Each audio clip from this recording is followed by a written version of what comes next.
સુરતના એક કોર્પોરેટરનો video viral થયો હતો. આ વાયરલ વિડીયોમાં તેઓ હપ્તા માંગતા હોવાનું કહેવાઈ રહ્યું હતું. પાંડેસરાના કોર્પોરેટર શરદ પાટીલનો વિડીયો વાયરલ થયો છે. વિડીયોમાં સ્થાનિકોનો કોર્પોરેટર પર હપ્તો માંગતો હોવાનો કથિત આરોપ લગાવવામાં આવ્યો છે. જો કે આ સમગ્ર ઘટનાને કોર્પોરેટરે પાયાવિહોણી ગણાવી છે.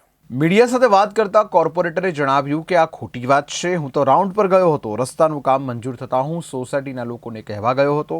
હું રાઉન્ડ પર હતો ત્યારે આ તમામ દેખાયા હતા. આથી મેં જાહેર માર્ગ પર લડાઈ ન કરવા સમજાવ્યા હતા. વધુમાં તેમણે કહ્યું કે તેઓને રસ્તા પર લડાઈ ન કરવા કીધું હતું. બાકી બધી વાત ખોટી છે. રસ્તાનું કામ મંજૂર થતાં હું સોસાયટીના લોકોને કહેવા ગયો હતો તેમ કોર્પોરેટરનું કહેવું છે.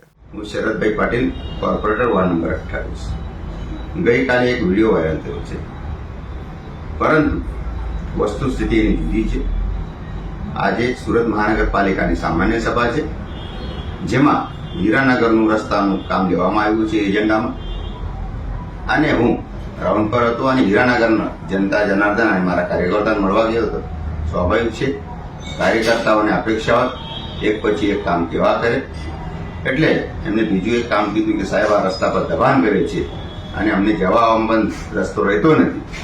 એટલે હું મારા કાર્યકર્તાને મોકલ્યો અને કીધું કે ભાઈ જઈને કહે કે રસ્તા પર દબાણ ના કરો, પરંતુ એમને આ ખોટી ઉજાગર વાત કરી છે.